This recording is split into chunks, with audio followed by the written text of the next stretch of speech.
story of Jesus is a very powerful story that has influenced our society for better or for worse. And for me personally, it has influenced me to help people that I wouldn't have helped otherwise, or tried to help. I'm talking about people, who are homeless, who are the rejects of society. It also has given me strength to overcome some situations in my life where I felt like I was powerless, or I felt offended, and so I think it's very important for me in my character development, and I think that that's something that I want to continue to share and give people information so that could inspire them to do something similar or in their own way, because I think that this world needs more compassion, and I think that we will become richer in the truest sense once we start discovering the connections, the secrets behind the story. And thanks to the many inventions that we have today, we can do that. You can go on to websites like Bible Hub and look at the interlinear version of the Bible, and you can look at it word for word, and that'll give you a very different understanding than the translations.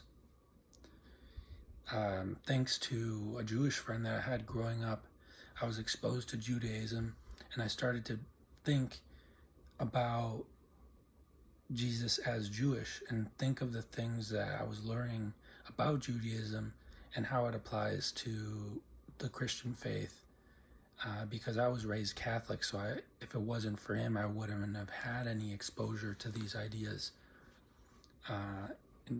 Our family didn't have many connections to Jewish culture, and so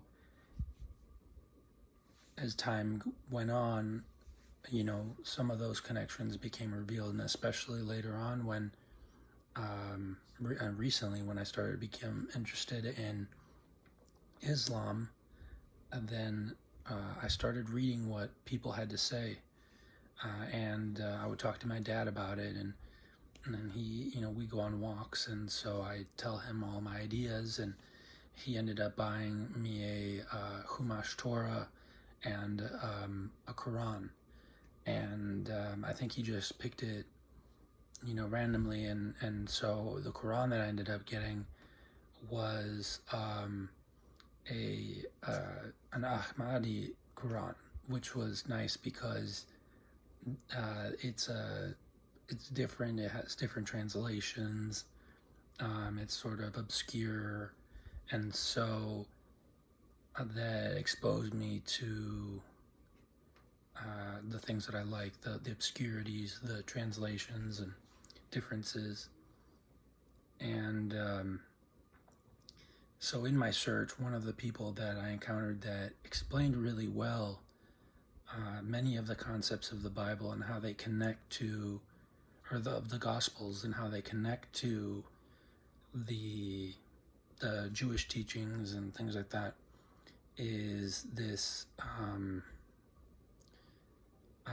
author who is part of he's one of the leaders of the Ahmadi community in Mexico and the US, and he wrote an article in the Review of Religions, several articles, and there he goes into great length,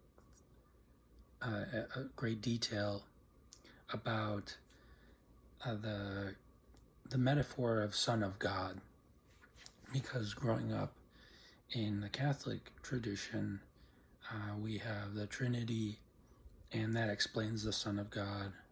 Later, I learned the Trinity is not in the Bible. It's an extra liturgical concept that some monk developed to explain something that was in the Bible, which was Jesus' divinity. And so at some point, the church had to decide whether the divinity of Jesus was going to be part of their doctrine, and they did. And that played different roles. Some people, that's a big schism in a lot of the sects and the religions, is how divine was Jesus. And after reading the Bible myself, and I recommend you read it too so you can come to your own conclusions, I believe that like in the Alan Watts video where he gives a lecture about the same topic, is that Jesus preached about all of our divinity, and that we are forces of nature. We are not the force, the greatest. We are mortal, yet we are reflections of this nature. Its spirit is within us, and so there's all these teachings that revolve around this. I believe that this is not a new concept. I believe that this is a concept that was not explicitly told, but it was in the scriptures. And part of the teaching was to reveal this. For example, in the very beginning, the Elohim takes a rest on the seventh day, just like humans take a rest on the seventh day.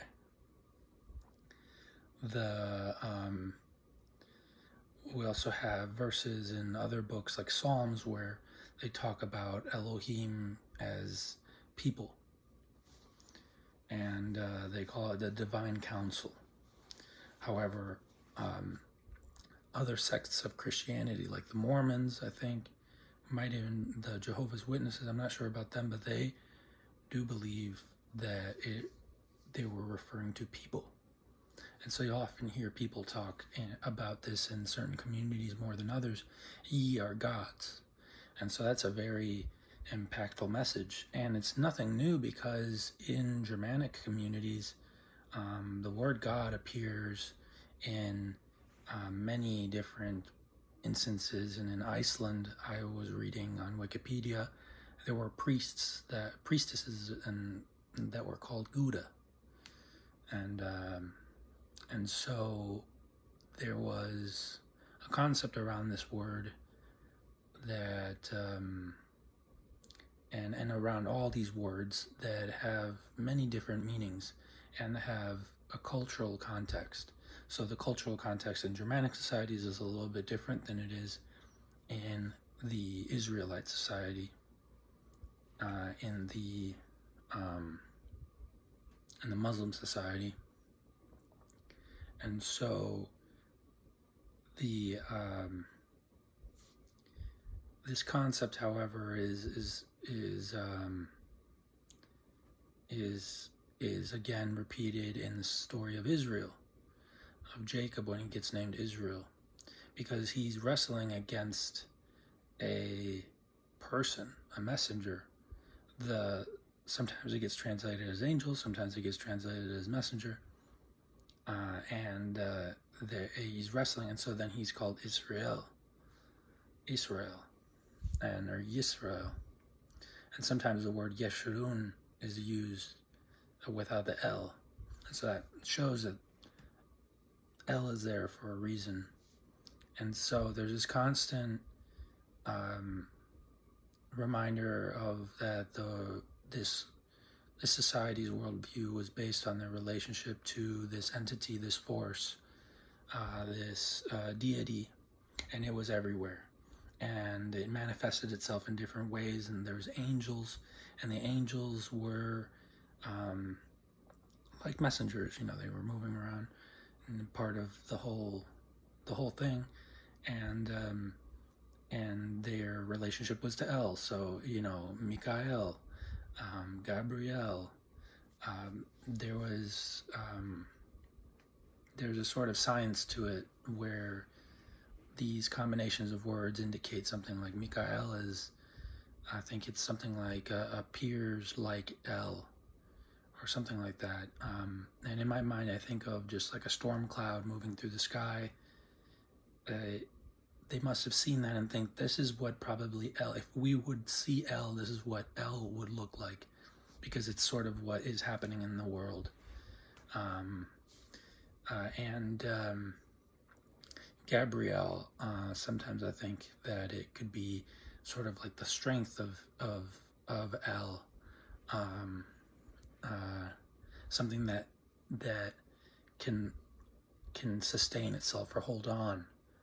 And so it's a messenger because the things persist through, and so it arrives into its destination as a prophecy or information that's very important. And Manuel, I forgot what that one means, but that's another example. And so we see this constant relationship with El. The El is something that is not like maybe our modern conception of God that's far away, but it's something that's all around, and we're part of it. And but we're not. The problem is that when someone thinks they're high and mighty and thinks they have all the control, like King Nebuchadnezzar. And so King Nebuchadnezzar was someone who did all these bad things and who thought himself as a very high and powerful person. And so a lot of the Bible talks about him in a negative way and says, you're going to be in the dirt like worms, and, oh, how the star has fallen. When I read that, I think of Venus, because I think the translation for Hillel, this word that is the star that falls, is similar to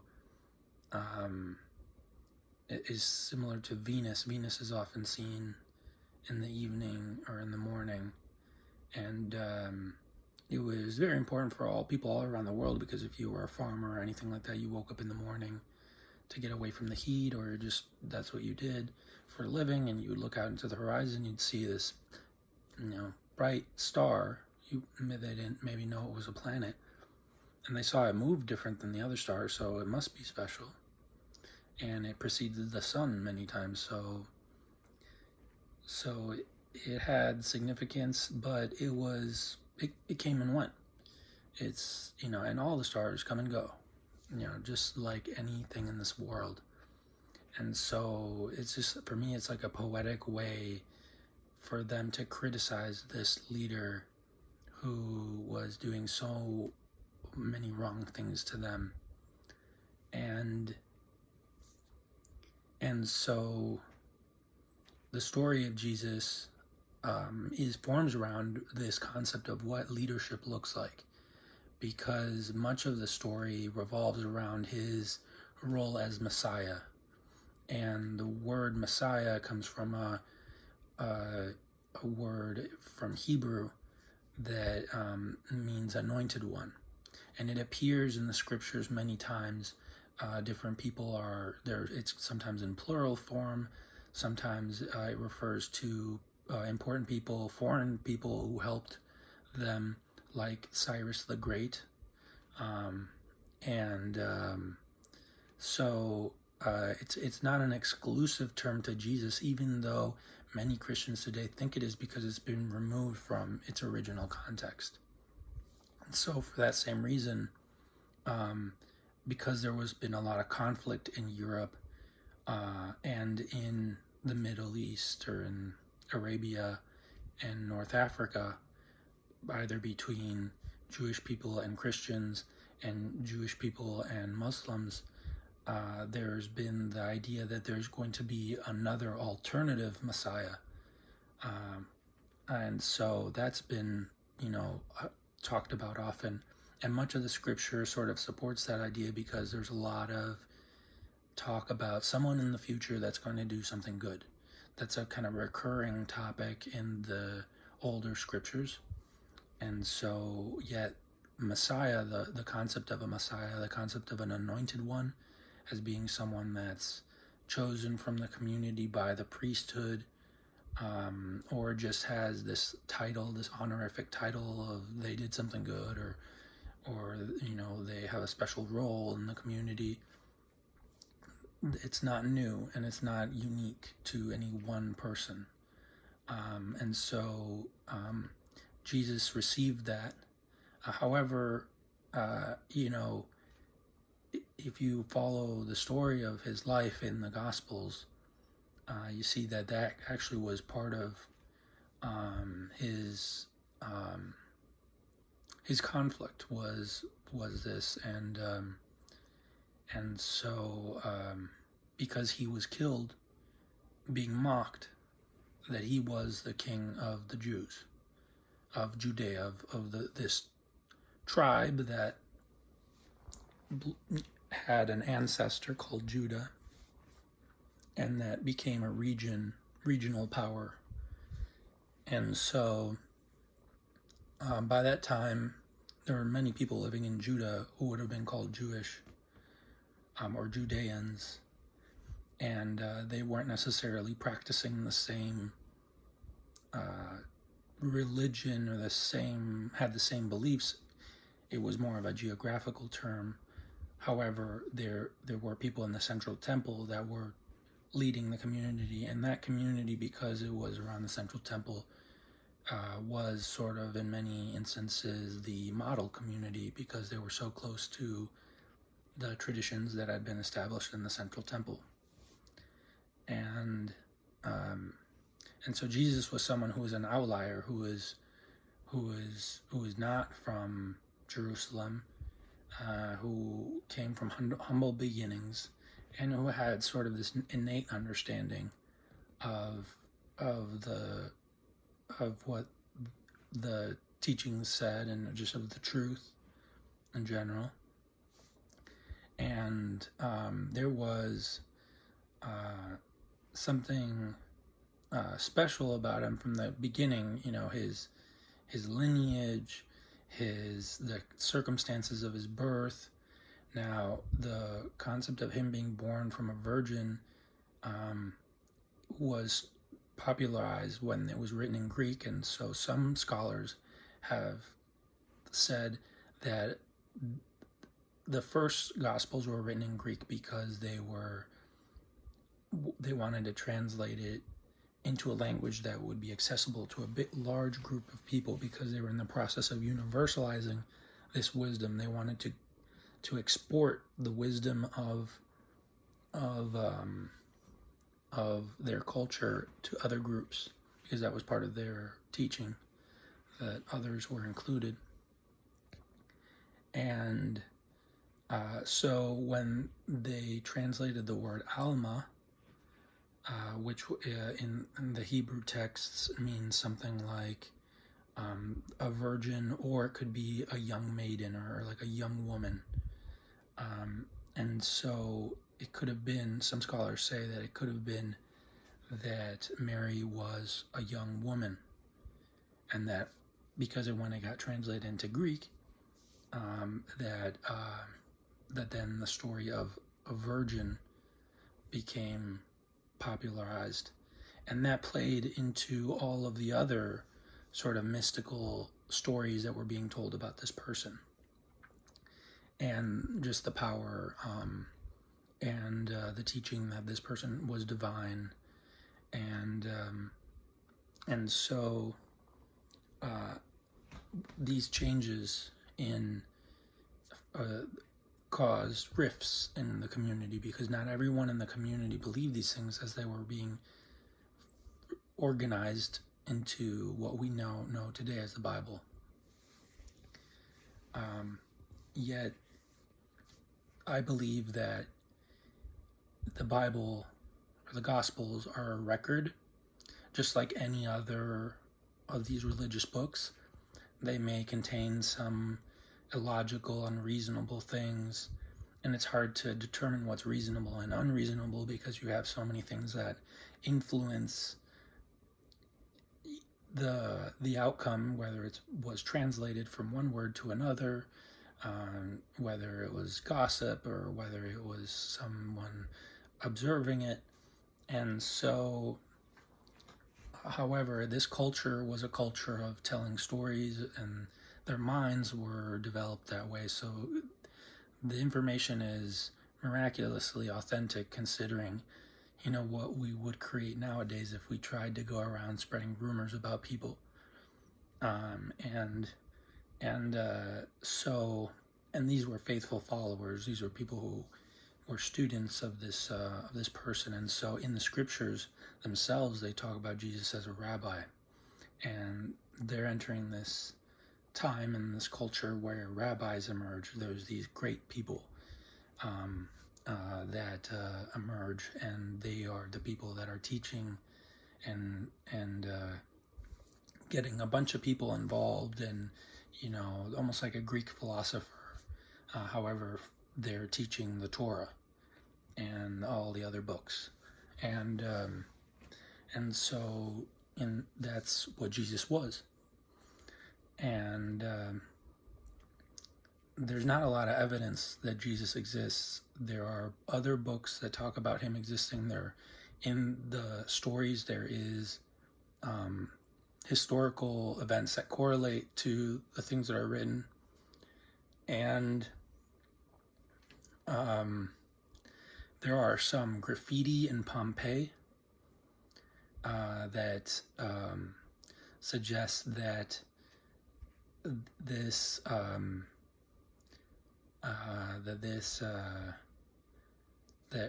early Christians who are being enslaved, many of them as prostitutes and things like that in Pompeii, were leaving graffiti, and I'd seen that in a documentary, and so because they had symbols that they would use, like Tau was a popular symbol in this community because it was the last symbol of the letter, and many of these people at that time thought that it was going to be the end of the world soon. And this is a constant kind of thing, that they were entering the end of the world. And this is something that appears in the Quran as well. These same concepts. And so a lot of scholars, especially in Germany, where they studied the Bible a lot, they're now studying the Quran, and so some scholars are showing that the connections, and they've been showing the connections since the 1900s. You can go, or since the late 1800s, you can go online and go to the Oriental Institute of the German Orientalist Institute, and they have many publications from the early 1900s of Jewish people, of Christian people, studying the connections between Hebrew and Arabic and the Bible and the Quran and so on. And one of the connections that fascinates me is there was a moment when Jesus was being sort of questioned by religious people about which was the best law, because he is recorded getting into conflict about how the laws are supposed to be interpreted. Many people today think that the law was no longer applies, and however, there's a lot of information in the Bible that says otherwise, that the law is there to serve people, to guide them, and that it's and yet Jesus wants to promote a way of enforcing the law that's more that's less harsh. And so there's situations where maybe someone's picking kernels of wheat when they're not supposed to be doing that, and it's there could have been a less harsh response, but there wasn't. And so there was a conflict of what does this day of rest really mean, and what is it, how is it supposed to be lived out? And so they asked him what was the best law, and so he says to love your God with all your heart, and love God with all your heart and mind, and then something like love your neighbor. And so it's interesting that the word neighbor means the person closest to you. And I often think about that. It's hard to do. And so in the Quran, in one of the surahs, in one of the chapters, it's one of the shorter ones, and it's a very important one called Surah Al-Bayyinah, which means something like the clear proof, or like the evidence. And so this phrase gets repeated over and over in the Quran, so that's why it's really important. And in it, it's, it creates a value judgment of sort of the best creatures or the best creations are those who,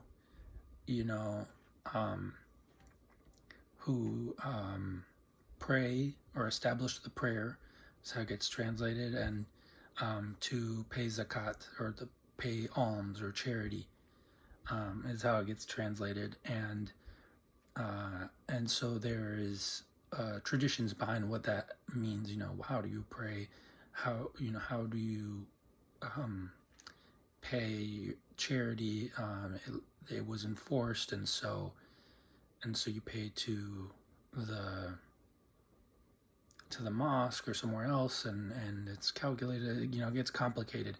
But in this surah, it's very simple. It's just two things, and they say that this is the simple religion. And sometimes it gets translated differently. Deen can mean religion. It can mean sort of like a judgment, or a sort of like a mentality. And so this is the simple, sort of the foundation of all the other complicated things. And so it's very similar to what the Gospels say about Jesus. And so we see that there is a connection between these two groups, and there's many more connections.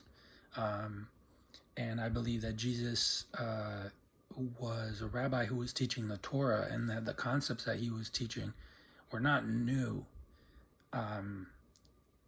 They were being explained in a newer way because they were being talked about in a new way. However, these were concepts that were being taught in the Torah, and because our society is so different from that society, we often don't have the same type of reading comprehension or mindset as they did. So we prefer to be told very quickly and very easily what it is that we're supposed to believe, and then we either say yes or no, and that's how it goes now. Back then, you had very long stories with many details that you'd spend time thinking about, and layers, and so for example, in the beginning you had Cain and Abel, and this is a recurring theme even in the New Testament, of judgment, of hate being sort of something that is undesirable, and it being sort of the thing that the main thing that people want to avoid. Not this judging of like, you shouldn't do this is this. It's just the simple act of judging that other person. And so after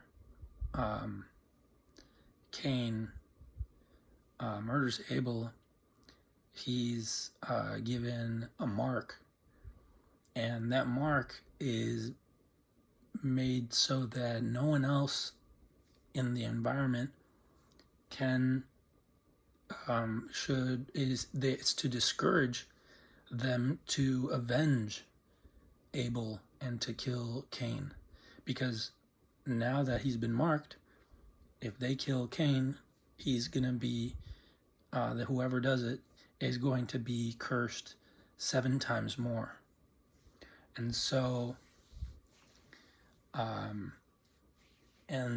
that immediately, that's one of the first that teaches that vengeance is bad. And so vengeance and forgiveness are sort of very similar opposites.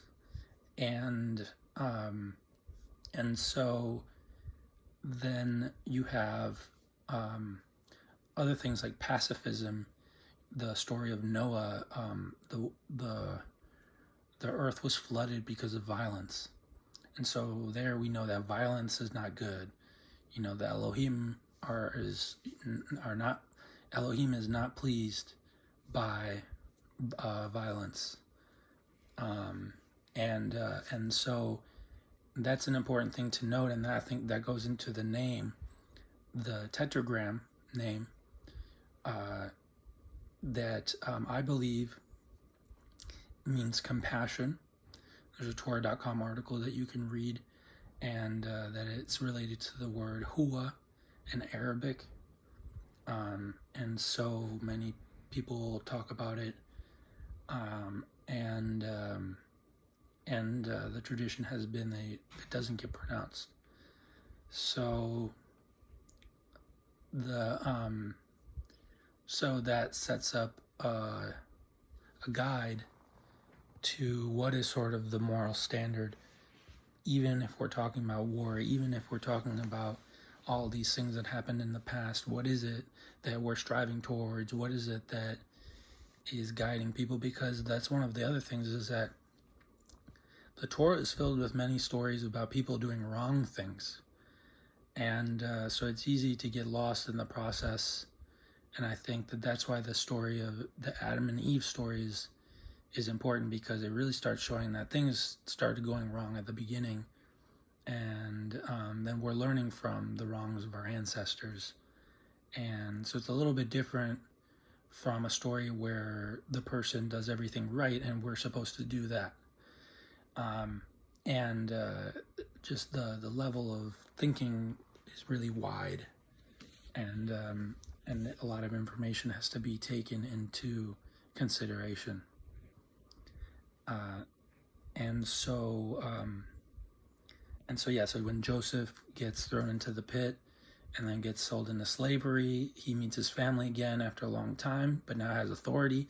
Instead of using his authority against and causing vengeance against his family, he rewards them and gives them things after sort of confronting them, and then says, basically saying, I forgive you, without saying it, saying that, he shows it, and so on. So, and then there's laws in Leviticus that talk about forgiveness or non-vengeance. And so that is, those are all things that Jesus talked about, and he included people who are foreigners, and also in the scriptures they talk about that too, of people who are from other nations worshiping El or Allah at the temple. So it wasn't a new thing. That's what I believe. And now so many people are just excited about Jesus. They want to know more about Jesus.